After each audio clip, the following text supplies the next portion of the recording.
And we are live. Hello and welcome to Fermenting Opinions. I am your host, David Popoiden. Co-host Jasmina is not here right now. He may be joining us later. He may not be. But this is the YouTube live hangout portion of, I guess, what we're doing here. And we're going to talk a little bit about our reflections on the Bill Browder testimony at the Senate Judiciary Committee that we covered on Monday on the podcast. Moving forward, I'm going to give a little bit of an overview of what that was, just to hit the high notes, because I'm assuming all of maybe one person has listened to the podcast. That's fine, but we're going to talk about it a little bit so anybody listening to this can also understand what's going on. And we're going to go on a little bit to talk about North Korea. Now I got to do some housekeeping stuff. So my three guests tonight, talk amongst yourselves for a moment. Go. Say something. Haley, how are you? I'm good. I thought for sure someone else was going to start before me. So I was like, I'm seeing Tim for the first time, seeing him not in real life though since school. So that's fun. And we have Blaise, another attorney here. Dave's the only non-attorney. Yep. But I think though, since the majority of the people here are a little bit unfamiliar with the Browder testimony, if someone just wanted to give a little summary overview of just kind of a couple of the big points, and I mean, some of us have read a little bit about it, but we could just do a quick little wrap up of that topic and see what we know about it and whatnot. David, I'm sorry. Yeah. I'm trying to copy this about it, but we could just do a quick little wrap up of that topic and see what we know about it and whatnot. Great. Is it David, I'm sorry. Okay. Right now I'm trying to copy about it, but we could just do a quick little wrap up of that topic and see what we know about it and whatnot. Okay, that's going to be on a never-ending Tuesday. Is it David? I'm sorry. Okay. Right now I'm trying to copy. Are we better? Okay, I think we're okay now. I think that was like that was like, it's okay. To anyone who doesn't know what's going on, this is convoluted. I'm recording in a video recording software, recording a Google Plus Hangout, which is being live streamed through YouTube, and I had to go to a separate YouTube page and copy that back to the group. So we just heard ourselves like in perpetuity. It's very weird. It's like a window inside a window inside a window kind of thing. It's goofball. But hopefully everything's working okay now. Anyway, moving on. The Bill Browder testimony we covered on Monday on the podcast. What that was hang on a second. That on July 27th, and nobody knows about this thing. Our friend Tim, who just joined us tonight, I was like, hey, we're talking about the Bill Browder testimony. Tim's like, I have no idea what this is. And he gets to hear about it the first time. There's a couple reasons nobody knows what it is. The big one is, this is the same time the whole Scaramucci debacle was going on. And he was talking about, Bannon and all these guys and all these ridiculous things. And he's going to murder the leakers. And it occupied the national attention. And so this thing went under the radar. But it's this thing about Browder ties into the whole Trump-Russia scandal.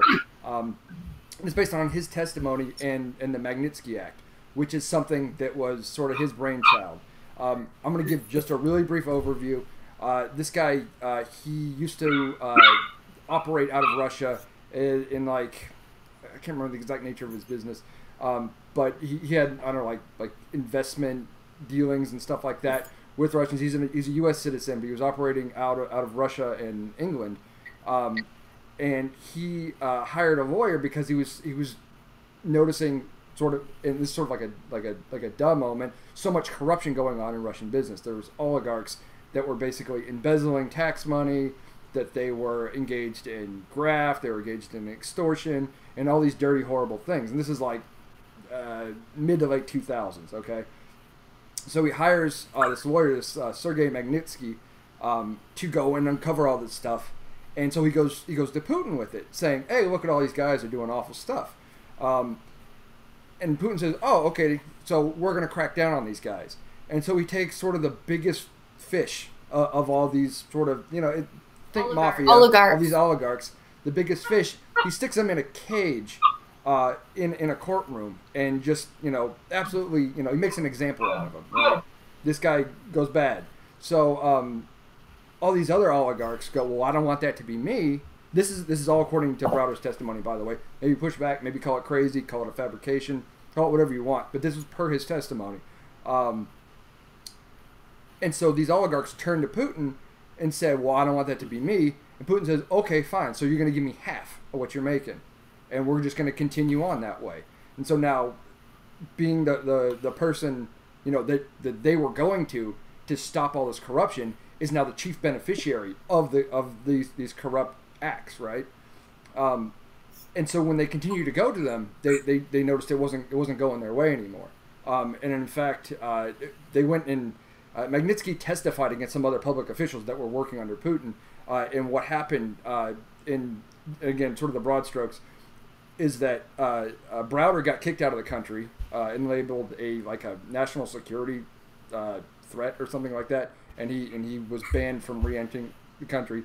His lawyer Magnitsky got arrested for testifying against some of these officials. And what happens to Magnitsky is that after about a year, I think it said it was like 358 days, he dies in jail. That they move him from prison to prison. And this guy was like 36 years old, and this was like 2009 when this happened. They moved from jail to jail. Like they're torturing him. They're putting him in a cell with no heat in the middle of winter in Moscow, and everybody knows that's not good. And he almost died several times along this way. He ended up developing like severe health issues. He needed surgery. Well, I guess what's important is it was because of him that that act went into place that froze the assets. Right. The guy hired the lawyer. The lawyer was like, "Hey, there's all this bad stuff going on." He later died in jail under suspicious circumstances, and then the guy who hired him believes that he was killed because he was this guy's attorney. He goes to America. He tells John McCain and people in the Senate, "Hey, this happened. I can't try them for murder over there because it's so corrupt. What can we do here to get some sort of retribution for my murdered attorney?" And that was this act that froze all Russian assets in America. If you're on this list of people who this guy said was involved in the murder, and also you can't come to America. So hundreds of millions of dollars of assets were frozen in the West, and then that case, the DOJ settled it very recently for I think like $4 million. The case for that was, and this is where they're coming in saying, was this the quid pro quo for Trump taking over or winning the election and appointing his own DOJ, sort of being in control of that? That there was a suit going on under the Magnitsky Act for $230 million. We just settled out of court for $6 million, meaning that basically it was a $224 million, got to go back to Russia, go back essentially into the hands of Putin. Go ahead. What? Who was suing who? The DOJ was suing. I can't remember the two guys' names. It's two Russian dudes who were the defendants. They were like father and son or something like that. But according to Browder, anyway, in his testimony, it represented an interest of Putin's, essentially, that it's going to be Putin's money. So in other words, there was some lawsuit going on with money in America that was influenced, that was frozen by this Magnitsky Act, and DOJ decided to settle. So it was money owned by Putin in American bank accounts that were threatened to be frozen. Yeah, and so somehow there was litigation, and the DOJ settled for a fairly low sum, or pretty low sum. Yep. That's Very recent. That's the long and short. And the lawyer who was involved with that lawsuit on the Russian side is the same person who met with Donald Jr. back in June of 2016. And what Putin had done in response to this act that froze the Russian assets was he stopped Americans being able to adopt Russian babies. And so this lawyer met with Donald Jr. and that's like kind of what I think tipped everyone off. This person involved with this act and talking about adoption. Yeah, because that was the first thing where she said, "Hey, I want to talk to you about this adoption policy," right? Yeah. Right. And the adoption is that it? Well, the adoption policy was done in response to the Magnitsky Act. Magnitsky. So I guess you're. I thought this was a. Is that it? I mean, yeah, I heard these people talking about it being a big deal. It sounds like DOJ settled a case, and then you're asking me to connect the dots that. Well, I mean, I think that they're pretty transparent. You know, the people. That somehow 200 million was the price of, I guess, attempting to sway an election. I mean, we don't know that. What we do know is that that's the amount of money that the guy Browder said he could trace, but we have no idea how much Russian money is invested in real estate. Like, we have no idea how much the Magnitsky Act or whatever. I'm gonna mispronounce it. It's fine. Sure, but we have no idea how much money that was actually blocking. And I would on the books, maybe a little more. That act is still on the books. Yes, right? it is. But the a new round of sanctions. 230 is off. Yeah, okay. Basically, chump change. And a whole new round of sanctions were just thrown in on Russian assets, right? What? And a whole nother new round of sanctions were just signed off. Yeah. Oh yeah, against Russia. So Yeah. and We Browder just knows, did. Yeah, separate from Magnitsky. But yeah, new sanctions against Browder, Russia or Putin. Or Browder whatever. basically knows nothing except that he saw the internal corruption in Russia. So I don't know what that. I don't know how that. Can I respond to that? I know what it means. Also, before you do, Tim, is there any way you can like turn up your mic volume or anything? You're coming in like fairly faint.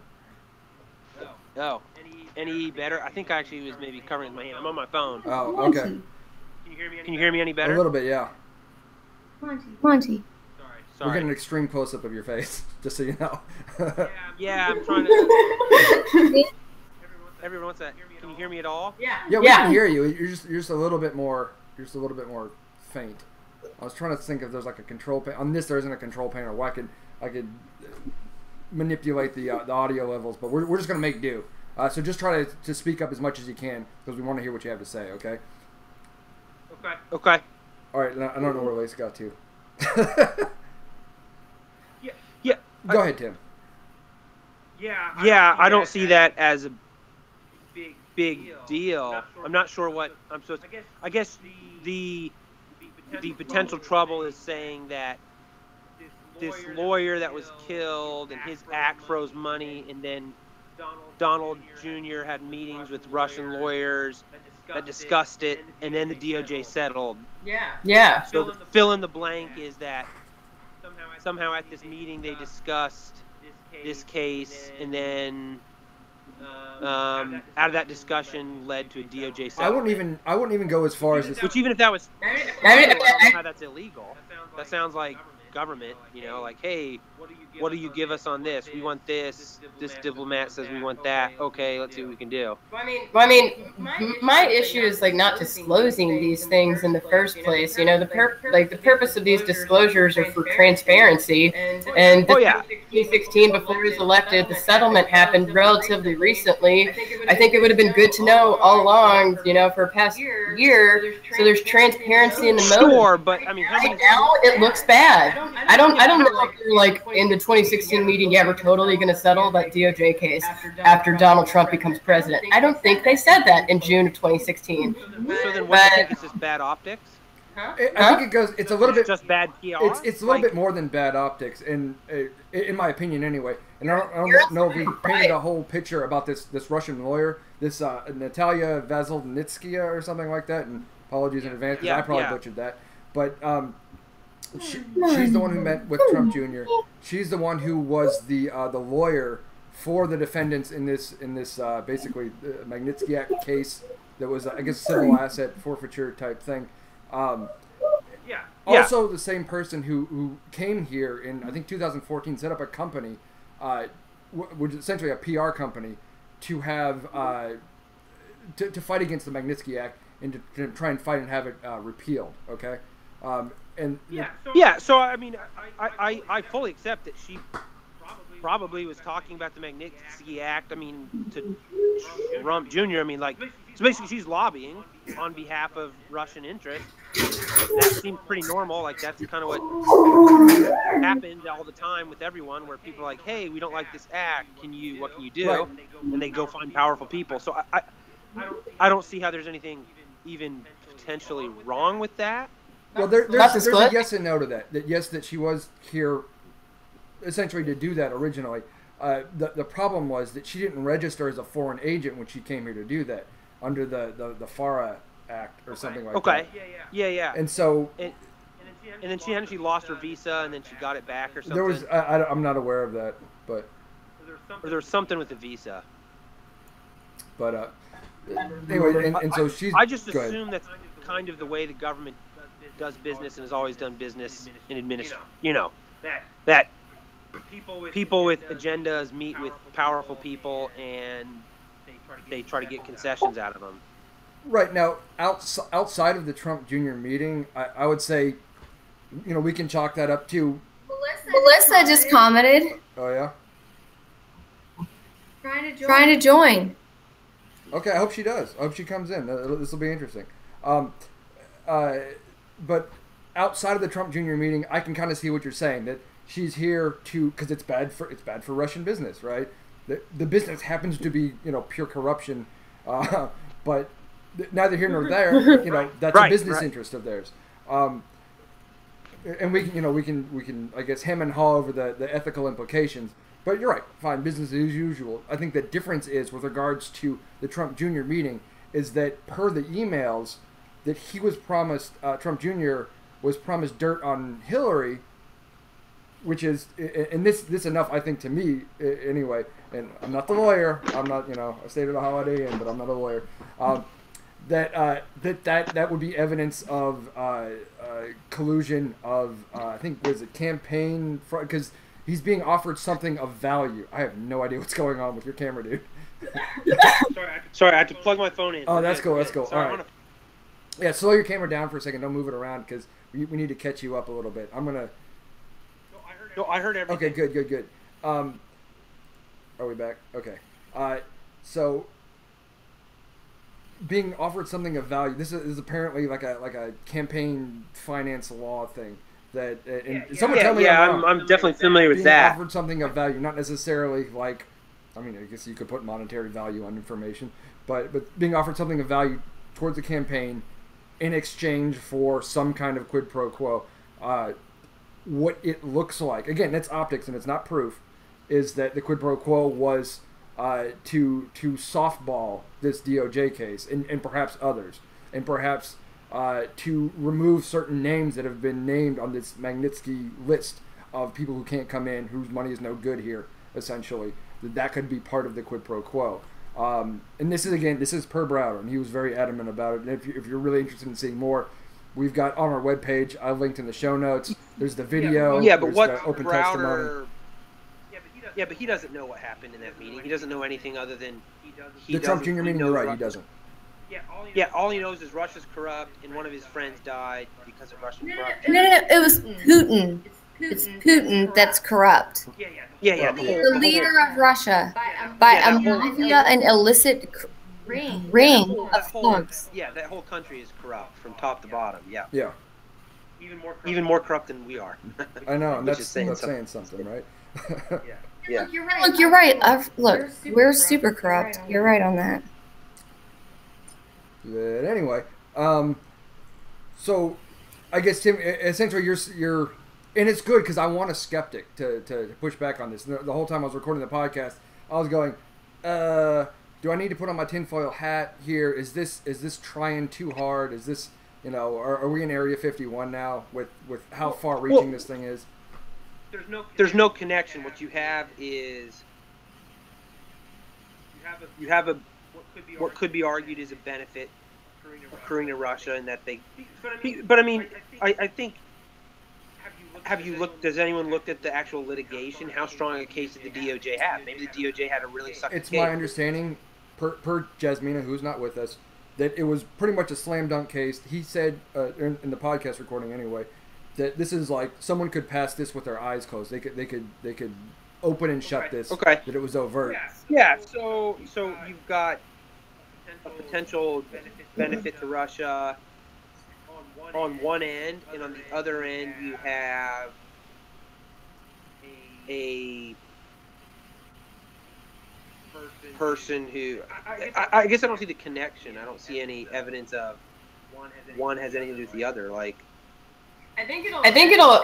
So I think Tim does have a point there, which is why I was asking about that corporate entity. There's a lot of like weird corporate structure going on here, and I think that that's where the connection lies. But I don't have the time to figure out that corporate structure. But I have a feeling that it's probably somewhere in there. But anyway, but there is. From what we know, we don't know everything. They obviously don't disclose all the information that they know about the Russia investigation to the public. But we don't know of a direct connection enough. Yeah, I was listening to NPR yesterday morning, and Oh, hey, Melissa. Yes, Hi, Lace. there is no evidence of there is no concrete evidence of collusion at this point. I think either way, Russia wins, right? Russia's achieved. Yeah. There's some interesting speculation on whether Russia, because Russia doesn't like Trump. Russia hated Hillary for personal reasons because she interfered in their election. But their real goal here is just to weaken the appearance of American democracy, Absolutely. Which they do. Both the hacking and misinformation in the election, and then any and all ability to this particular guest on NPR, I can't remember, I think he was a journalist, was suggesting that Russia may have intentionally left a trail of breadcrumbs in their efforts to disrupt the election, just to further disrupt the election. Like they want it to be discovered that there's crazy things happening, So it's a mess. Well, I thought that was a very interesting take on it. So I don't know. Melissa, just to catch you up briefly on what we're talking about, that we're sort of rehashing briefly as we can, because it's extremely convoluted and somewhat conspiratorial. The Bill Browder testimony from July 27th. We talked about it on the podcast episode on Monday, just sort of covering like where the Magnitsky Act came from, and how there's this one Russian lawyer who was involved in both trying to repeal Magnitsky, as well as the same lawyer who met with Trump Jr. during the meeting, and we're saying was this sort of the ask and the offer, and we don't know anything conclusive, right? We can't tie those two together, deductively, and. Again, is that tinfoil hat territory? But either way, Tim, I think you're right. Go ahead. If you don't know that much about the topic, that's fine. We could also switch topics to North Korea, since that's going on a lot right now. We're going to wrap up the Browder stuff. We're going to get into that. Okay. Yeah, that's sort of where we are with this. Is like, how much can we say? How much can we really glean from the testimony? And to be careful not to try and make connections that aren't really there, because that's confirmation bias, right? You want it, and we were talking about this before we went live, is that it checks all the little boxes to say it's this and that. That could exactly be it, and boy, wouldn't I love for that to be true. And then we've got him because that's a smoking gun, and this isn't a smoking gun. This is sort of interesting background on sort of where these key players came from and what the involvement is there, and so it's something to take with a little bit of a grain of salt, but it's also worth not ignoring, because we're all busy watching the mooch act crazy. It wasn't that funny anyway. But I guess if we want to segue from here onto what's going on in North Korea, guys, is it new time? Tim probably has an interesting perspective on this since he lived in Japan for so long. Yeah. And his Japanese wife? I said he's Japanese. Yeah, I definitely. I mean, in Japan, that was essentially. That's the whole reason why American troops. Well, I shouldn't say the whole reason. We're probably even more concerned with China, but yeah, I have a little, definitely not inside perspective, but I definitely have a bit more of a direct perspective on some of that part of the world. I'm not sure I'm getting a little bit of mic feedback, but if you can hear me. You just came in a bunch clearer right there. Okay. Well, what are your thoughts on Trump's tweet? First I would say I think we're all getting a little not overreactive. We're all getting a little hysterical, and I think that's not liberal media, conservative media. Media in general wants us to think the sky is falling at all times because then people turn them on. I don't think we're anywhere near war. I think this is just a change in rhetoric because the last 6 decades of American policy towards Korea have failed to achieve our strategic goal. Because none of the indicators are there. Like, Korea's talking big, we're talking big. Korea's not moving troops to the border. We're not evacuating people out of South Korea. We're not moving additional forces in. We're not, because it's a UN mission. So South Korea is a UN task force, and the U.S. commander in South Korea is also a UN commander. That's like a standing UN mission. So it wouldn't be us so much alone, So I really don't think that anything bad. I don't think this is going to turn into a shooting war. That's my first perspective is that this is all talk, and we could probably all chill. Yeah. So Melissa, what do you think? If I'm understanding you correctly, are you saying like there's way too many chess pieces that have to move for us to get this riled up for a tweet? From a tweet? Well, I don't even mean the tweet. What I'm saying is, first of all, if any, I think the media is trying to suggest that we're about to go to war with Korea. I don't think it's going to happen. And I think for people who, for some probably good reason, think very not highly of Trump, it kind of confirms like, oh, he's a reckless person, so he's going to lead us into this horrible war. I just don't think we're close to a war with North Korea. I think this is. Can you fault people for thinking that, considering, like, I mean, you recognize. But he didn't say. What did he say? What did he say that's different than what any other president said? He just says it in his own ineloquent, ridiculous Fire way. and fury. Well, but I mean, we know that North Korea is going to threaten us again, and after the tweet, they did. It's gone in like, okay, in Kim Jong-il mind, it could have been the same equivalent to like Beetlejuice. It's like Kim Jong-il. He's known to have murdered his uncle, his brother, his super. Yeah, his uncle, his brother. Yeah. Yeah, and let's stop. I'm not done. And to your Russian point, what's wrong with him? All these Russian things. The fact of the matter that could be wrong is that they're donating or helping basically Putin, who is proven to have done all these also horrible things that under American law and justice and legal systems would be impermissible. Yeah, absolutely. I mean, he's super bad dude. They're both really bad. I mean, Kim Jong. It's funny you mentioned him. To have Trump associates associated with people like that, and I'm sure Hillary, the Clintons. You know what? So true. I'm sure they have plenty of bad associations. I don't think Obama really did. I think people hate him for way too many reasons, except that they think he's a total socialist, and that's another bucket of worms. But at the end of the day, I think that I could get that the Clintons are kind of slimy. I don't think the Bushes are. I do think that they're actually good old puncher boys. But. I appreciate all that, but back to North Korea, though. That, with regards to, what do we think is going to happen here?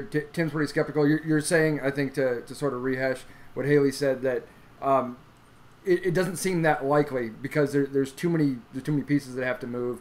That obviously Trump doesn't direct policy or start war with a tweet, as evident. And I'm not going to get into the transgender thing, not tonight anyway. But like. He tweets things, right? And it's hyperbolic, and everybody goes nuts, right? But that's not realistic. I think what is a little bit more realistic, though, is what I heard reported was Mattis, the SecDef. Yeah, the Secretary of Defense came out with a statement. Basically, saying North Korea, like, don't try it. Like, he's Obi-Wan. We have the high ground kind of thing. Like, don't try it. We'll annihilate you. He was saying, but I don't. Go ahead, Haley. I read the statement and I just took it as like, stop this posture fest, And I mean, I think that they know that North Korea knows if they do anything, like, America's huge, or Well, yeah. That's absolutely true. That's why I say this is not. North Korea doesn't want a war because they lose 100 times out of 100. The United States doesn't want a war because it's a really bad one over there. South Korea doesn't want a war, especially don't want a war. And Japan hates a war. China, you're absolutely right, does not want World War III on their doorstep. At this point, I think they're pissed off at Korea because they just want stability so they can kind of impose their regional goals. And that was that I was thinking that maybe China also doesn't want the U.S. in its backyard. And so, I mean, this could have a silver lining of it'll force China to start having a little bit of a heavy. Well, it really has. I mean, the fact that China and Russia signed off on that latest round of sanctions in the UN is huge. Yeah. I mean, they always what they do? Security Council. So that's huge. Like, that's a huge victory. I don't want to say for Trump. That's a big victory for the states to get those two countries not to veto it. I think the world's pretty united that Kim Jong-un's kind of a crazy and dangerous person. He's very young. Melissa, too. what do you've been silent this whole time, Melissa. What do you think about No, North I was Korea? about to say, where's Melissa? I'm right here. Hey, Melissa. As far as getting back to the original point about the media and kind of drumming the war drums, I think that from a personal perspective, I have learned in the last, I'd say, several months not to listen to the media on either side of the political spectrum about anything of consequence. Because 9 times out of 10, it's just a bunch of hooey and malarkey anyway. So no, I don't think that we are on the cusp of World War III in Asia. I feel like really the big difference is, and whether you agree with him or not, Obama's stance with regard to North Korea was, like, brother, please. And that may have been the right tactic, to just ignore them and just roll your eyes and scurry on and leave them to their own devices. And then there's something to be said that just further angered Kim Jong-un, because he's off his rocker. His cheese slid off his cracker a long time ago. So I mean that might have been just. I'm not sure if he's that crazy. Yeah. He is. I don't know. Well, so I think, what is his? I would say let's look at it from his perspective. What's his objective? What's his objective? Maintaining power. Maintaining power, as it was his dad and his grandfather. Absolutely. Yeah, absolutely. That's his end game. So how does he do that? Fear. He the hell out of it to think that the Americans are coming at them every turn of the corner. So everything he's doing is mainly to play his domestic audience. So when he says crazy things, I don't know if he's crazy or if he just says that so that his people who are starving to death won't. That's the inherent paranoia with communism. The fear of losing your power and your people figuring out that you are insane, and that drives that whole. Yeah. I mean, there's something said about being. Tim, he doesn't have to lead.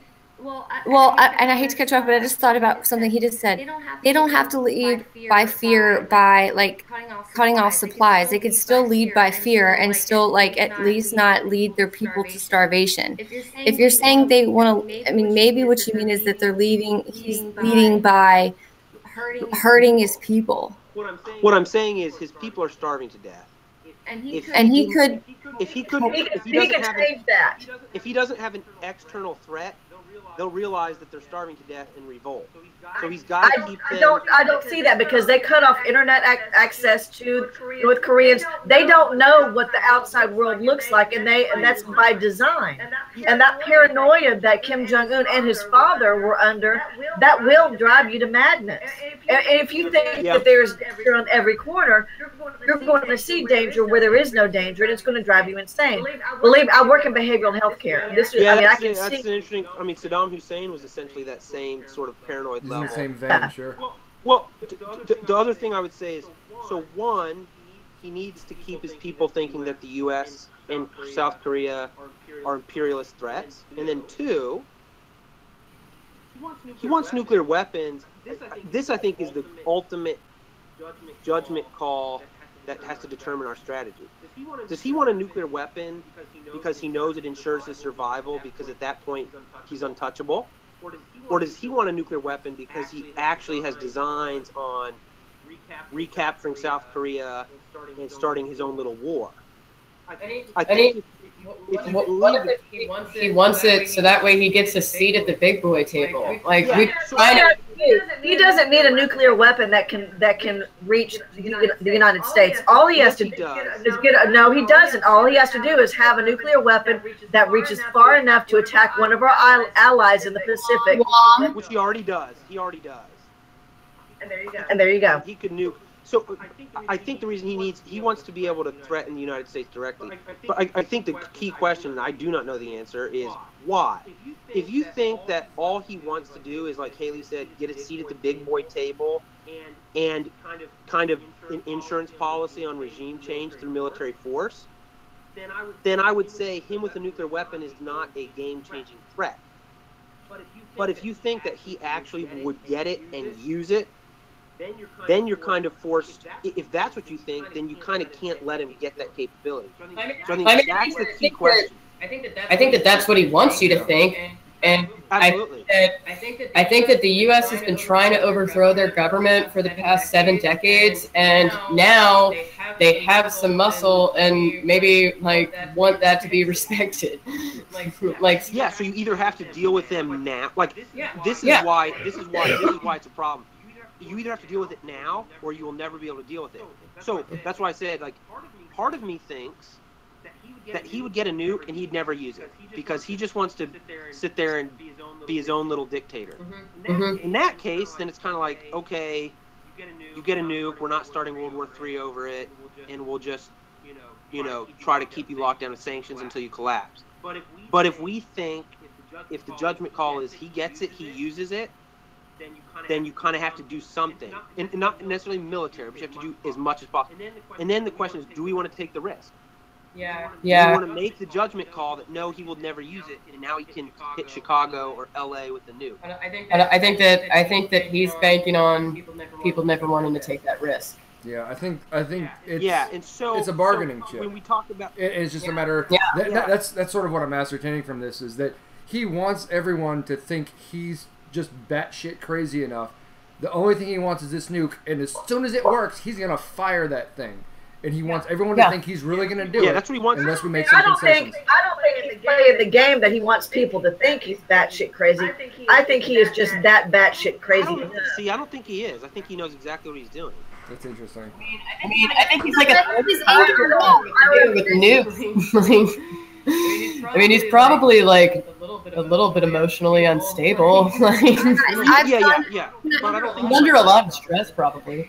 I think he's got a legit strategy he's pursuing. Go ahead, Lacey.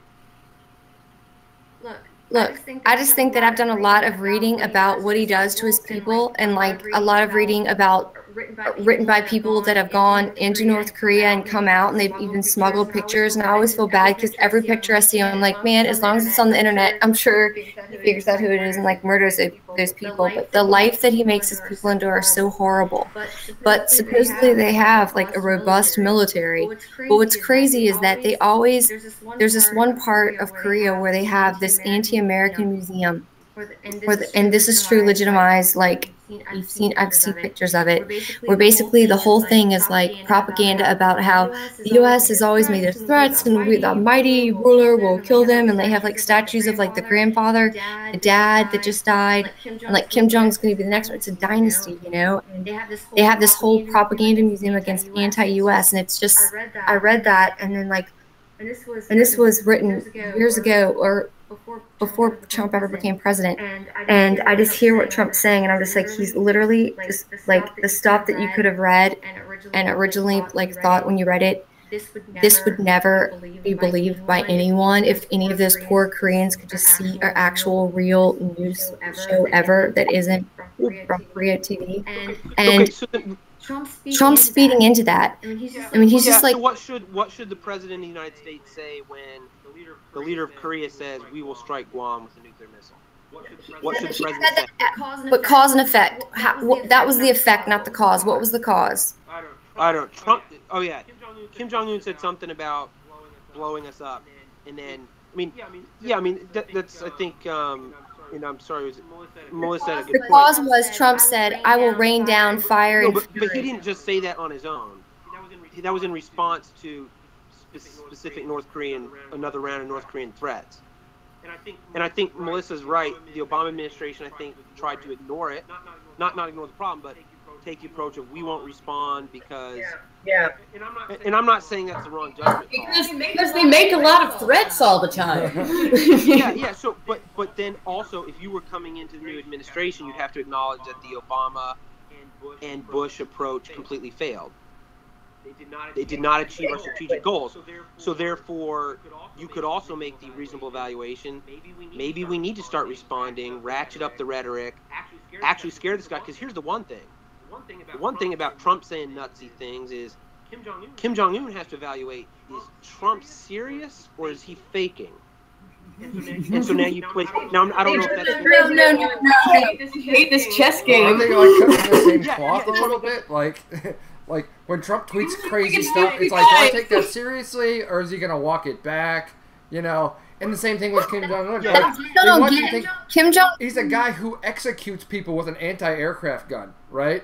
He did that shit. Like somebody fell asleep in a meeting and he executed him with the anti-aircraft gun. So you want you to believe that he's really going to back up whatever crazy threat he makes. And so it's this game of how serious is he about this other stuff if he's willing to go this far. And so we always say actions speak louder than words. This is why I say no one's serious about these is because Korea hasn't moved its troops to the border, hasn't brought up its reserves. The United States hasn't flowed on additional forces into Korea. So we're all just yelling at each other, but no one's actually doing anything, which makes me think that we're still in a status quo situation with just a lot more heated rhetoric. And these new sanctions, you know, because of course North Korea has to respond to the sanctions, right? They have to say something. So I don't know. And Korea's extremely difficult to deal with. Probably the biggest reason is because there really aren't good options. One of the things is Seoul is I think less than 20 miles from the border with North Korea. Really? Is it that? I know it's close. It's extremely close. So I didn't think it was that close either, Haley. All I know is North Korea's conventional artillery forces can hit Seoul proper. Yeah, I know that. So whatever that range is, that almost ties your hand because you can't do anything without putting 50,000 South Korean lives probably underground. Yeah. So that means that we can't do anything without South Korea agreeing. Yeah. And Japan is the one thing they don't want ever again is a war. So it's an extremely tricky problem, I would say. And there's no good solutions. But I think at this point, none of the players want World War III, so hopefully World War III won't happen. But Melissa, that's kind of my final. Yeah. But Melissa, you seem a little bit more convinced that he is just straight up batshit crazy. And am I correct in thinking that's your position? I don't know that he is. I don't know. I don't think so. I think. Go ahead, Melissa. I just think, given his upbringing, Kim Jong-il was unstable. I think we can all agree with that. If you grow, just speaking from a psychological background, that's one of my degrees. If you grow up in an unstable childhood environment, the chances of you exhibiting some type of instability increases. Now, if you've got the country's future on your shoulders and it's being passed down from an unstable father to an unstable child, I don't see how there is any logical explanation that Kim Jong-un is completely within his faculties. I think that there's got to be some degree of mental instability enough. Otherwise, like Lacey was pointing out, there's no good reason for someone that demands himself to be called dear leader would do the things to his own countrymen that he is doing. Plus, no different than Mao Zedong and Stalin.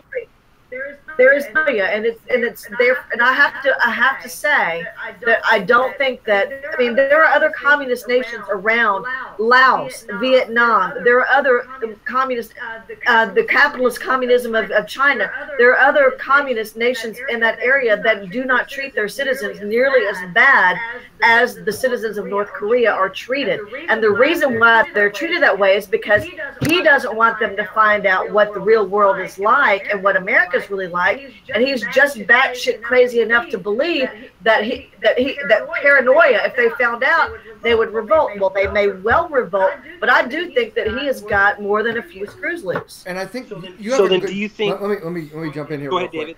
That I think you've alighted on something interesting here, Melissa. The fact that he's the kind of person, and his family lineage, whatever, have created this sort of cult of personality around themselves. And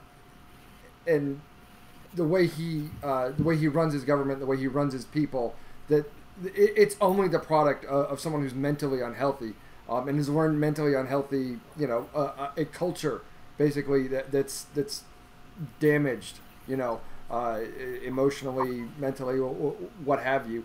I think there's something to be said of that, but the question is, does that go so far that we need to doubt whether or not his approach to the rest of the world is going to be so irrational that he's going to pull the trigger, and then we're going to have to pull the trigger. But I think there is absolutely some problem there. I think you are right about that. That we need to be concerned about, David. I can't say that we need to blow him off as, he's just trying to maintain control. I think the reason why he's trying to maintain control is because the paranoia. I think that he's weird stuff that he does. Like Vice did a bit on. They've like noticed that he has all of his ears photoshopped to be like that kind of. I hadn't heard this, Lily. I hadn't heard that at all. That's interesting. Hey, know that Lace, I spent 20 minutes. Can you mute, Lace? Hey. There's no. I don't know how to. I don't know how to mute you on this thing. But this yapping dogs do not make for great YouTube videos. Shut up, Monty. But I just remember like whenever he like first came to power, I remember reading somewhere that like intelligence agencies in America were like, all we have of this guy is like a picture of him from whenever he was 12 when he went to like a boarding school in Sweden. And I don't think he was the original heir either. Those are like the two things that I know about upbringing. Well, that's one of the reasons why he killed his brother in Malaysia, as like a half brother. But I don't think he was the heir when he was younger. I think his father passed over someone. Worried about losing his own head. Is that what you're saying? I think that's why. That's what I'm saying. I think that's why he killed that the half brother or the brother in Malaysia. You're talking about the airport poisoning thing? Yeah. There was a dispute about whether or not he had a legitimate claim to take over the mantle. I think you're right. Because he wasn't the original heir. So anyway. Yeah, that's what I know about his upbringing. I guess like I said, the ultimate question is, if he's so paranoid about losing power, would he start a war with us, knowing that if he does that, it's the end of his regime? I mean, I don't know. Yeah. The plane's going down, so you might as well set it on fire mentality? Or? Yeah, or does he just think... Because I honestly... This is my... But again, I don't have intel briefs. I have no idea. I think both he and Iran think the same thing. Once you have a nuclear power, no one can touch you. Your regime is unchangeable, and you get a seat at all the big boy tables. Yeah, I think that's it. So I don't think if he had a nuke, he would use it on us. But I wouldn't. Who knows what the classified. Dude, if he thinks, if he's provoked badly enough by Trump, I think that he will use it. But it's interesting. I've always viewed him through the lens of an oppressive dictator. But I've actually never thought the mentally unstable, abusive childhood, paranoid, So these, you know, all the villains. It's like Game of Thrones. All the villains have backstories, right? You know, like Everyone likes Jamie Lannister everyone likes now. Jamie Lannister now. What the hell happened with that? Guy stooped his sister and pushed a kid out a window, and we're all cheering for him. You know. But lost an arm. His sister is crazy, and under her watch, all the kids died. Well, Kim Jong-un has a sister that's very close. Oh boy. Yeah. She's like the only young. Interestingly, also, I believe all his advisors are very old. They're all like his father's advisors. The only one young one is his sister, I think, who's very powerful, from what I hear. Yeah. I know that. I mean, he's only like 35, I think. Yeah, he's young. So. I thought he was younger than that. Really? I think he like came to power at 31. I'm gonna Google it right now while y'all are talking. In 2012. Power at 30 fucking 1? Hey, that's the same age as Steve Miller right now. Steve Miller is 31. That is. And then to bring it back into a more See, the only Steve Miller I know is the Steve Miller Band, Steve Miller, and I know he's not 31. Well, no, that's true. He's authored An amazing musician. He's the guy who offered Muslim Band 2.0. He's Trump's writer. Yeah, he's a crazy ideologue too. He was the kind of kid that, and I listen to other podcasts. I listen to this one called Pod Save America, and they were talking about reports from him, like when he was like running for like class president in high school, was like running around telling like immigrant kids that like basically they're gonna get deported, and like just awful stuff. Like he's a true ideologue. That's the janitors, I mean, like mean. Yeah, I mean he's so hateful, and he's a little bit nuts himself. But back to Kim Jong-un, he is 33 years old. He was born in January 8th, 1984. So sorry, I didn't wish you a happy birthday. We missed that.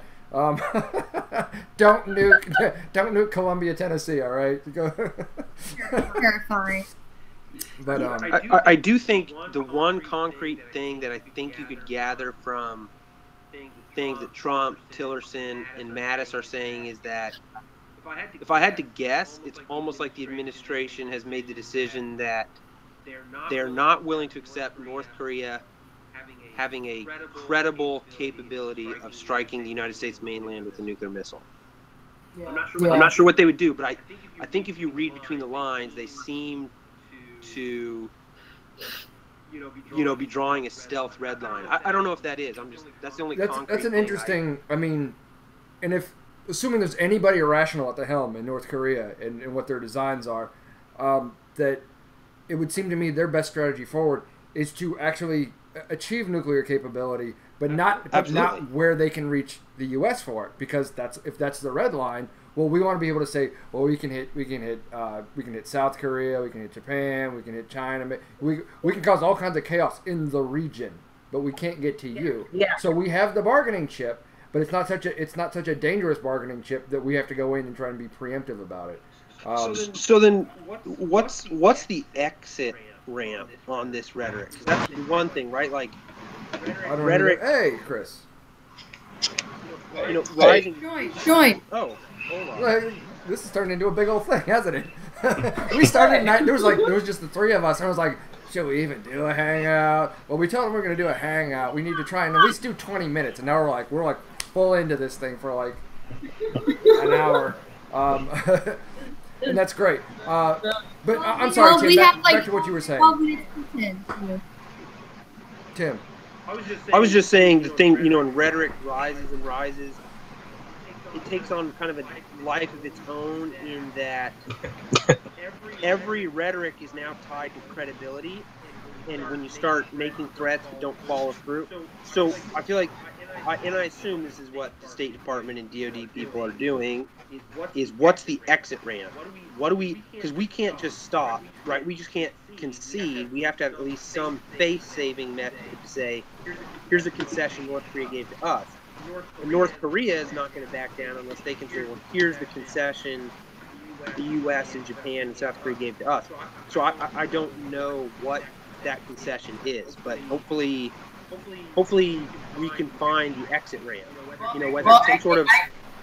I think that the conception is recognizing them as a sovereign nation with capabilities, giving them a seat at the table. So, which is your overthrow their government. Well, we're not. We haven't acted. Well, yeah.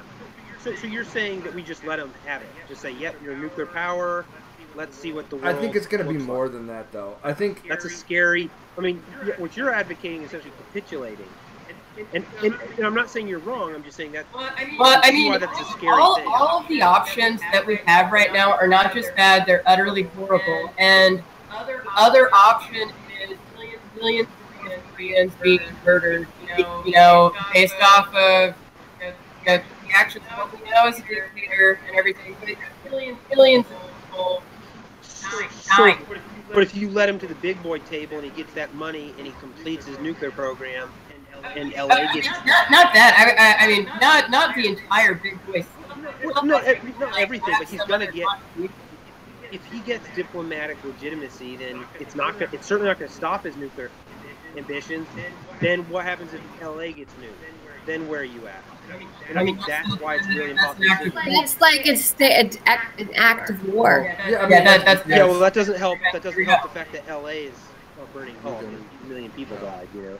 Chris, Chris just joined us. He hasn't had a chance to talk. I want to give Chris here the floor for a second. Hey, so do you think we're going to go? Welcome, Chris. Do you think we're going to go to Thank war you. with Can you North hear Korea? me? Can you hear me? Yeah, we can hear you great. Yeah. I think the thing that hasn't really been discussed, and one of the reasons I hopped on here is, North Korea is founded on and based on this cult of personality. I said that. I think that. Go ahead. Oh well, I did, missed it. go I'm ahead. sorry. I think he did say I actually think that we probably would be better off doing something now than later. I don't know that war is inevitable, but I think that North Korea is such an isolated, xenophobic, nationalistic society. They talk about his people starving and so forth. I think they're probably so brainwashed. They love him. They see him quite as a god. And I think that giving him the ability to use nuclear weapons, if he has them, you got to remember, our conventional military is so overwhelming. That's why not Soviet Union, I'm old. That's why Russia has spent so much money modernizing its nuclear arsenal, because they can't fight a conventional war with us. And many other nations are the same way. They can't even come close. China maybe. But a country like North Korea with a nuke, yes, it's a bit of a political trump card, but it's also a bit of insurance. I don't think they would be as afraid to use it as some people think. If they sense that there's any risk at all, I think he probably might use it. But I mean, now I agree that by using it, he's destroying his people, because that's going to be the response. Right, but if he feels like destruction is imminent anyway, whoever mentioned something about, we don't know, we haven't seen any troop movements and so forth, I think that's pretty valid. I think that, but I also don't know that we're going to fight a big ground war with North Korea. We're not going to win. Chris, yes. What do you think, though, about at least his capability, the leader, the dictator, or the supreme leader, North Korea's? He's a supreme leader, right? I think so. Supreme leader. Whatever. His ability to just like nuclear bomb Guam. Do you think that that's possible? You know what? So I don't think we know what his actual nuclear capability is. We don't have access to the real intelligence. We only know what we hear. Although the New York Times did report 2 days ago that the U.S. Intelligence has concluded that he has miniaturized a warhead sufficient to fit on a missile.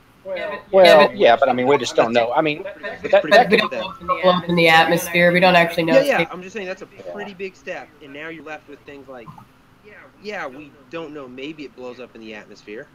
That's a scary place to be. If he has the ability to put a warhead on a missile, that's very bad. There's just no two ways about it.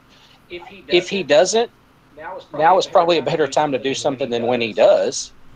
We could try containment if China and Russia would agree and contain him, but the problem is if you contain him to the point that his country is suffering more, he might feel like he doesn't have any choice but to lash out. And Guam, yes, Guam would be Guam would be a huge target, but I don't know if he would even need to go that far. The other thing you got to remember, the stated goal is the unification of the Korean Peninsula. He wants to survive, but he also wants to unify the Korean Peninsula. Do you think he really wants that, or that's just a external goal that he needs to keep his people under control? Is that the equivalent, the political equivalent of I want to build a wall? Do you think? Maybe. I don't know. You know what? They have built, he and his father and what grandfather before him have built such a house of cards. It's hard to know what they really believe and what they just, put out there for his people to follow him. It's hard to know. Yeah. He may, he may be the nicest guy on the planet. None of us really have a clue. Dennis Rodman seems to think so. Right. So I'm gonna have to sign off soon. I will leave with one kind of crazy quasi-military solution I thought of, whose efficacy I'm not sure of. I wonder about a naval blockade, which would truly and really completely cut off that country from all outside supplies. That is legally an act of war, but I don't know that he would actually start World War III knowing he loses if it was just a naval blockade. I don't know if that would be a way to force him to a table, and then we could end the blockade in response to him making some tangible concession. But that's the question: is if we blockade him, does he get an offering? Anybody involved in any kind of standoff, if there's going to be a peaceful resolution, somebody has to have something to come away with, right? Sure, but when he has nothing left to lose, that's when the nuke goes off, right? But if we don't want to take him to that point, blockade is, he has that huge border with China. And China, they can just smuggle it. Yeah, that would take Chinese cooperation, which they may not be okay with. I don't know. I just want to see, before we start actually, thinking about these issues and discussing that. I mean, I just want to try to give diplomacy a shot before we start about strategies that could harm innocent people who, maybe be brainwashed to love a dictator, but I mean. So this is diplomacy. We haven't tried diplomacy yet. Yeah, we have. Yes, we have. Never met one-on-one with North Korea with no. Not true. That's not true. We sent Dennis Rodman over there. Yeah. No, both Obama. Get him, Melissa. Obama, Bush, and Clinton all sponsored direct talks with North Korea that ended up collapsing. Oh, they sponsored direct talks. They didn't have any. they had them. Proxies. I don't think Obama did. The last time, we did the six-pack or whatever with Japan, South Korea, China. That was under Obama and then Bush and Clinton. And then we also sent Jimmy Carter as a private citizen in 1994, and he worked out horribly unenforceable. Well, Madeleine Albright was over there under Clinton, and then Bush. Yeah, I mean, I'm certainly not against. In my personal opinion, it can't ever hurt to talk to someone. Yeah. But when you say we haven't, this is diplomacy. When Trump says fury and fire, that's diplomacy. And James Mattis, that's diplomacy. That's you may think it's ineffective, but that is diplomacy because it's talk. Well, and I think every bit of diplomacy has been prefaced with, you get rid of your nukes and then we'll talk. You stop your nuclear program and then we'll talk. And the problem that I get that, but I just think that, we should just try to talk to him without saying, we're only going to talk to you if you agree to get rid of your nukes. So what do you say to him? Here's what do you possibly if I can interject something. I know you got to go, but if I can interject something, maybe the end game here is a Iran nuclear deal 2.0 kind of thing, where we're doing some kind of lifting of sanctions or something like that. If they're going to get something out of it, of not having a nuke, to me that would be it. The country is starving, right? They can't trade with anybody really. They're stuck, and you're proposing as sort of I want to get you to come to the table with a naval blockade. Now you really have no choice. Either you fire that nuke off. I mean, you're going to lose either way. Either you fire that nuke off, or there's some kind of military action, and you can do some damage, but it's gonna end badly for you and your country.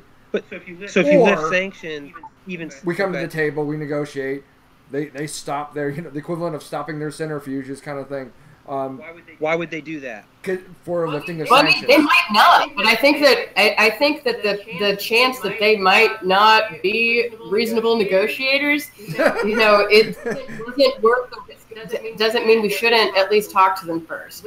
Without conditions, sit down at the table. I don't see any downside to doing that, and I tend to agree. Right.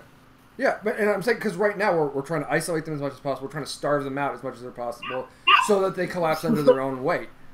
This would be a chance for them to halt that process, and to me that would be the carrot for stopping their nuclear program.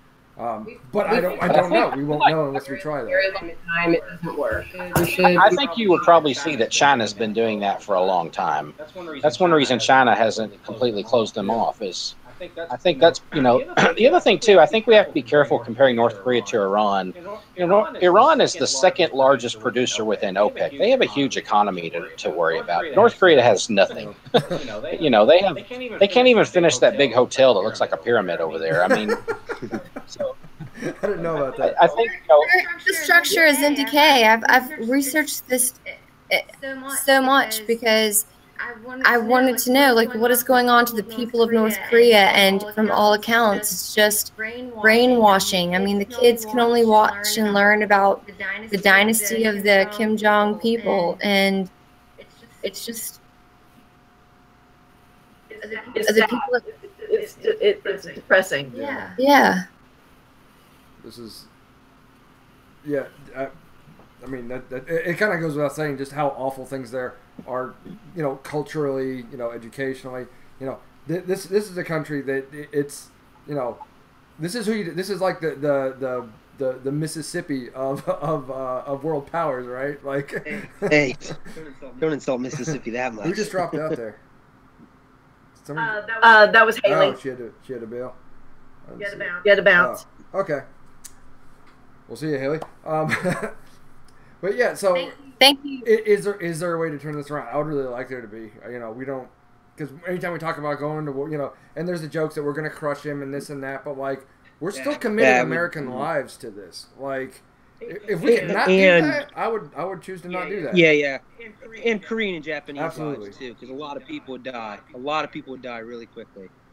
Because there's so much, there's no good solution. There's no good military Death solution. makes hate. Death through war just breeds hate. Absolutely. For future generations. That's why I'd love to avoid going to war with North Korea, and I think the only way to do that is to not give President Trump the opportunity to have to make a bluff and then force himself to follow through because he can't help it. I think he's already done that. Yeah, he's made the threat, but it's. So then, what is the solution? What should the rhetoric be? What should be said? Now Trump made some tweet, and I can't remember the verbiage of it, but it's the effect of one more threat, and we're coming with fire and sword, right? To go back to Game of Thrones, right? Fire, fury, and power. Fire and fury and power. Whatever that means. But it's like everything else Trump says. Trump can say something ridiculous, and it's effortless for him to walk it back, right? Oh, well, what I really meant was this, and it's the opposite, or something. Yeah. To me, that doesn't matter. Trump saying a thing on Twitter does not matter. These are words that have definitions, that have common usage. Hang on, Lace. But he has gained a presidency by ignoring that, essentially, and making words mean whatever the hell he wants to, like the fake news and everything else. Like, to me, that's not the issue. Him walking back his threat, like, to me, that's not the issue. The issue is what should we really be doing, I think that it's not about what he says, it's about what he does, and I think that what he should do is surround himself with people that are knowledgeable and from different viewpoints, and then sincerely listen to them and think about it, and have them all help him be not just what he wants and what makes sense from different viewpoints. And that's why I'm so glad that Mattis is there, because he is... And McMaster. Yeah. That's natural. Yeah, and now we have Kelly as the chief of staff. We've got some adults in the room now. It's, And Bannon and Kellyanne Conway, they're going to be real good. Geez. Yeah, and see, that's the funny thing. Is this whole circus has been going on. And we keep saying he's being sarcastic. Good. All this drama has been going on. The Trump-Russia scandal that's ongoing. his tweets, the ridiculous hyperbole, and all these things, and everyone loses their mind constantly in the media on both sides about what's being said, you know, and everyone's going, what happens when we have a real crisis? This could be the first real crisis that he's going to face in his presidency. And, you know, I think this conversation illustrates that it seems very hard to come up with a concrete solution here. I don't know. But I certainly, I'm going to sign off, but I certainly hope it doesn't involve any kind of war. And like I said, I don't think we're very close to that at this point. I really think we're not close. I hope you're right. And I hope that's correct. I really do. So I appreciate you letting me tag on. Man. We appreciate it. Yep. See you guys. All right, you take care. All right. Thanks for fermenting. Yeah, thanks for fermenting. That's. I think we're trying to come up with like catchphrases around, you know, the title of Fermenting Opinions, that, you know, you are all friends of the ferment. You know, Alyssa Lou-hoo. She's my favorite. You need to hashtag that. Thanks for fermenting. Thanks for fermenting. Yeah, and Melissa Lou-hoo, because Melissa and I we beefed so hard, but then we realized like it was just over stupid like now that I got to like actually see, she's, you know, we disagree on a lot of crap, but like, yeah. I think you can ferment. Once you ferment, you can like actually ferment. You know what? I want to give you some props. Seriously though, Lacey, because and I don't know really how it started, how we had the whole beef up, but I think it was more a conflict of content than it was character, because I can still disagree with you now with some of the things that you say, but I do not feel like our character gets in the way of how we communicate now. Well, let's just face it. I mean, it's, you know, and we are off on a tangent here, but that's what happens when you're interneting, right? Everybody beefs, right? What fixes that, in my experience, is this face-to-face interaction. Well, David, now I think it's me and you. We're like more, I don't know, but I feel like we have a really good little mix right now. So let's bring up a final interesting political topic. What do you think it should be? Oh, jeez. Wait, hold on. I just ordered Uber food. Hold on. Right. Hey, is this Uber food? Hey, Lace, mute yourself if you're going to do that. Please mute yourself. Oh, my goodness. This is a professional show, people. We're all professional here. Chris, was there anything that you had a bone to pick about? No, not really. It's the first time I've ever done this, so I thought I would just hop in and see how it works. Yeah, this is. I would like to raise an issue or a point if it's okay. Oh shit! So sorry. I'm coming to meet you right now. Okay. If I knew how to mute her, I would. Melissa, go ahead. Okay. I say this. I preface this because I can even go through my time hop on Facebook, and I can confirm this. I've never been a Trump supporter. I've always been very critical of his primaries, his whole campaign. I always had plenty of not so kind things to say about the way he chose to run his campaign. However, the thing that really sticks in my craw is, and please let me finish this natural conclusion. The thing that sticks in my craw about politics today is that all of the far right people that were going off about the things they disliked Obama about, and there were plenty of things that were said. All of the people on the left were hypercritical of the people on the right being critical of Clinton, of Obama. And now I'm finding that the reverse is occurring. That now the left is being hypercritical of Trump, and the far right is being hypercritical of the far left being hypercritical, and it's like the whole reverse situation. And I'm thinking that, you know what? How is this ever going to resolve itself when we have become such a divided country? And honestly, the situation on both sides of the political aisle is what caused me and drove me into the arms of libertarianism. I'm very fed up with the way that the left cannot seem to agree to communicate with the right, and that the right cannot agree to communicate with the left. My question is this then: how do we heal the nation when we seem to be clearly so divided, and it seems to be a chasm that is ever growing? And that's it's funny. Go ahead. You go ahead. Well, it's funny because depending on who I'm talking to, I either get called a left-leaning socialist or a right-leaning autocrat.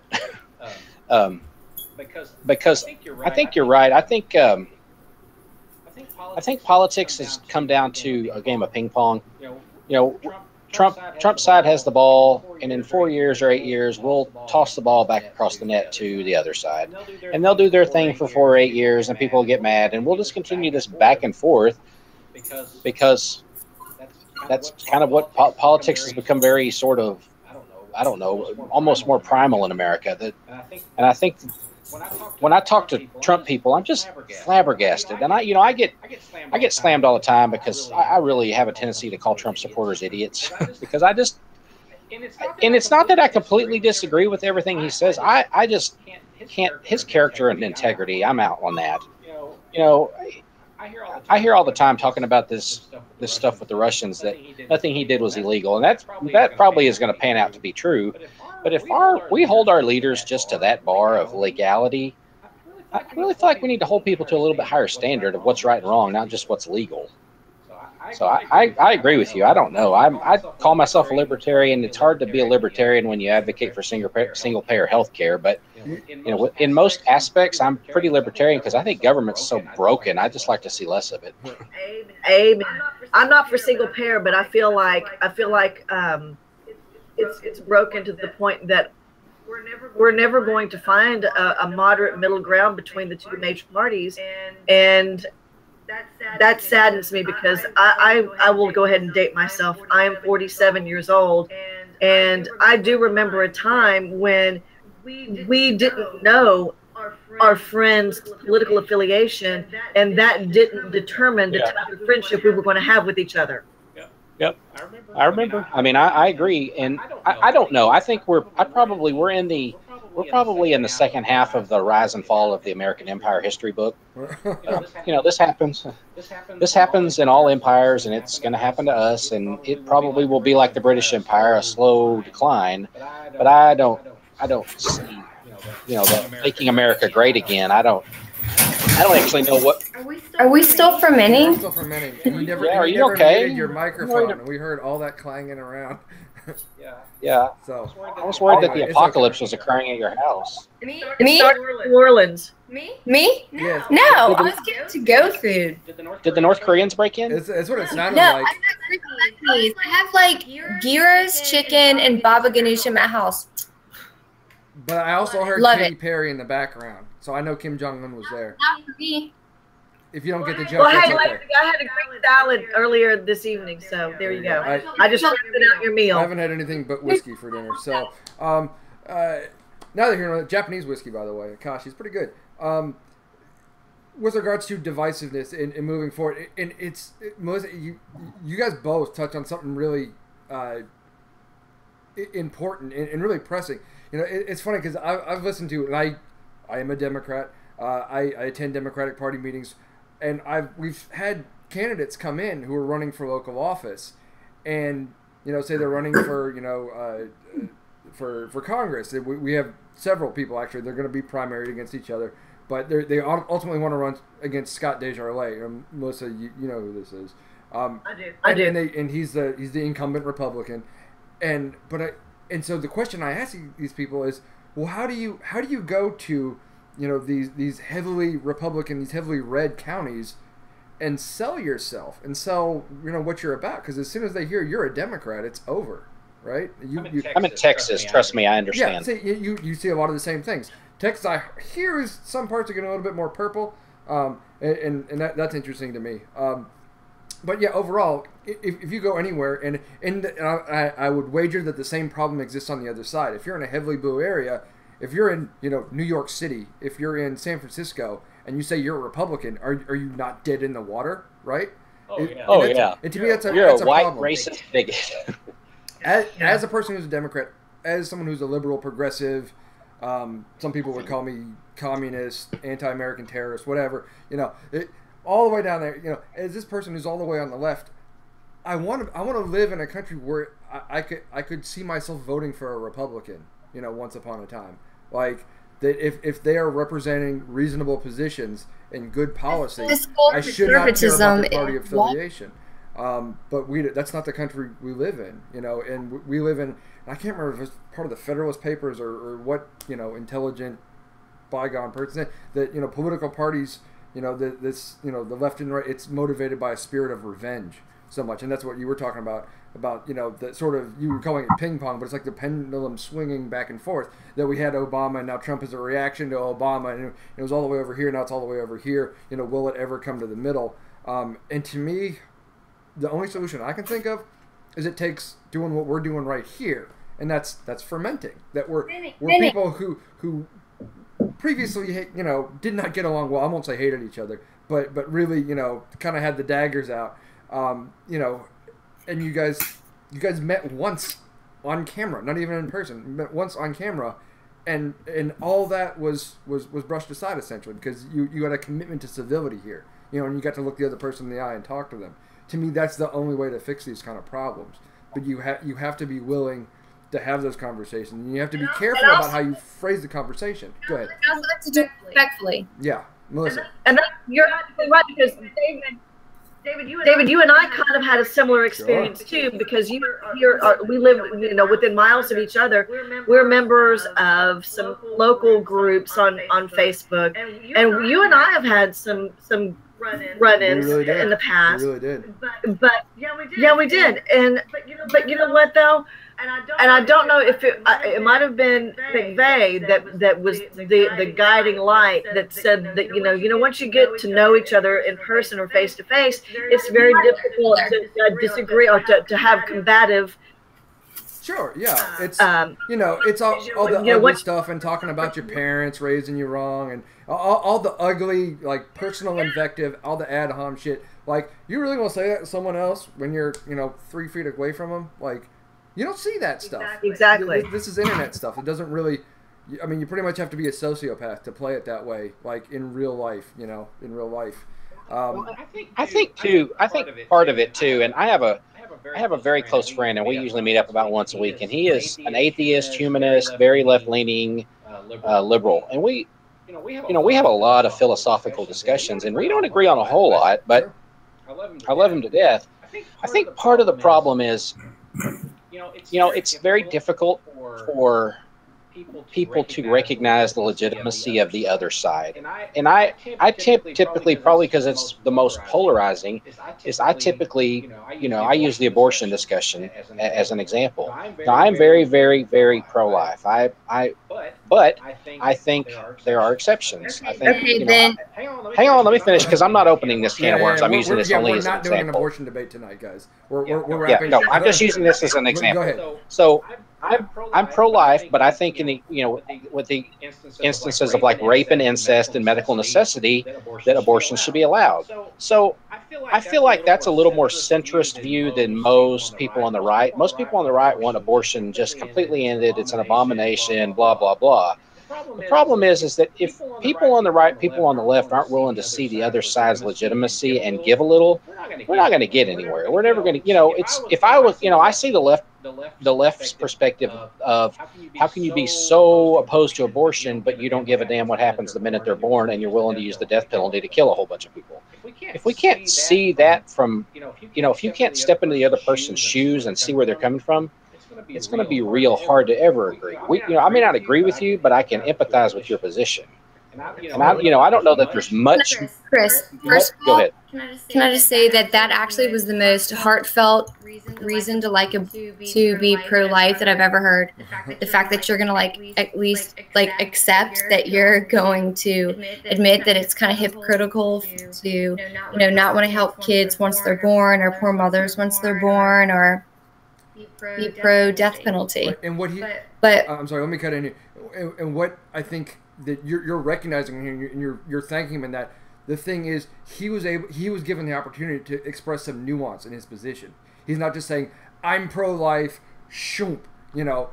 Right. But by saying that, people alight on those kind of terminologies. Say, "I'm this, I'm that, I'm this label," and so everyone assumes that that says everything you have to say. That those 2 or 3 words or whatever it is sum up your entire position. And if you're not given an opportunity to explain yourself and explain that, like I said, the nuance in the position, you're just going to assume the worst of the other person. Someone can say, I voted for Trump. You're a horrible, terrible, filthy, disgusting human being. Well, it's not. But then if you get into it, you say, well, I voted for Trump not because I like him, but because I couldn't stand these things about Hillary. And raise legitimate complaints against Hillary, and saying you just couldn't pull the trigger, for Hillary, so you had to go Trump because in your mind those were the only 2 real options. You can say, okay, I disagree with you. I think you made a bad choice, but I can understand you a little better now. And people don't do that anymore, and that's why we ferment. Does anybody have any other closing comments here? No, I've enjoyed this. Thank you. And I hope you come back, man. I would like, we do this. The plan is every Wednesday night, 8:30 Central-ish. We have tech issues. We have people who are late joiners, this and that. No, listen, that's not your fault because we put that up like after 8:30. Hey, does anyone want to come join? Because we had one guest lined up and they bailed on us last minute. Not their fault. When you and I were going back and forth on Trisha's post, I almost asked if we were doing this tonight, and I thought, no, he would have told me by now. Yeah, well, see, I didn't. And the other thing is too that we're producing an actual podcast. It's on iTunes, Stitcher, Spreaker, all that other stuff. I'm like busy working on the podcast, trying to make it work. This for me becomes sometimes a little bit of an afterthought, and I don't think about lining up guests for the YouTube, for the Hangout, essentially, as much as I should. And we're trying to be better about that, letting people know a couple days in advance so they can plan for it if they want to be here. Instead of, this was willy-nilly. This ended up being amazing. I think probably one of the... Also want to invite their friends that they think would enjoy the site, because that's the whole idea, is to grow and have people just like be able to relieve stress through exploring differences in opinion. Yeah, and hopefully not want to kill each other by the end of the conversation. And on a side note, Lacey, I'd like to know what is that white wine that you're drinking? It's delicious. It's not super fancy. It is a Kendall Jackson Reserve Chardonnay, but it's in the Pinot Grigio bottle. Pinot Noir bottle shape, and then it's like a bottle, but then like lean. Yeah. Okay. Like a normal Chardonnay. And it's okay, but you have to chill it, because I started off lazily. I hadn't chilled it, and I took a sip, and I thought I might just puke. But then after I put in the freezer the refrigerator, it was delicious. Have you ever done a Vino Verde before? My favorite is Viogniers. Oh, I like a Viognier. If you like a little bit of, like, I drink this in the summer sometimes, especially if I'm going to be out by the pool or whatever. If you do like a Vino Verde, it's a white wine out of Portugal that has just a slight bit of bubble to it. Very lovely. Ooh, I'll have to try that. That sounds exciting. Y'all are wine people. Sorry, I'll see information on it. Yeah, you got into your wines. Well, the most recent wine I had was a port, which, if you like your wine to taste like straight up brandy, you're able to dye your teeth red and give you a horrible hangover. That's the wine. But you know what? If you drizzle a little bit of a port on a vanilla ice cream, that's something else. I was drinking with intent. But yeah. Anyway, neither here nor there. I have a quick final parting thought. Okay. I used to listen one time. So mad at her, and she said, I still think we would meet each other. We would like each other if we met off this. And I was like, no, we wouldn't. I was. And you were very wrong, weren't you? That's good. That's good. It's good to be wrong. I'll admit it, and I don't admit that often. I was wrong. You can't admit it on the internet, right? You can't admit. Well, you know what? I'm just glad that we got to this point, Lacey. It's been a pleasure getting to know you, and if I ever make it home to Louisiana, maybe one day we'll get to go and drink wine. Not maybe. If you're doing it, you better freaking call me, because I will set it up for fun stuff. Like, look, I know people. I live here. We're gonna have fun. Come on. Exactly. Come on. And on that fine note, guys, we're gonna sign off here. David, myself, Melissa, Lace, thank you all for joining me. Chris, Haley, Tim, thank you guys for joining in. It was a great discussion tonight. We look forward to doing it again. And peace and up, guys. Cheers. Bye. Bye, Monty.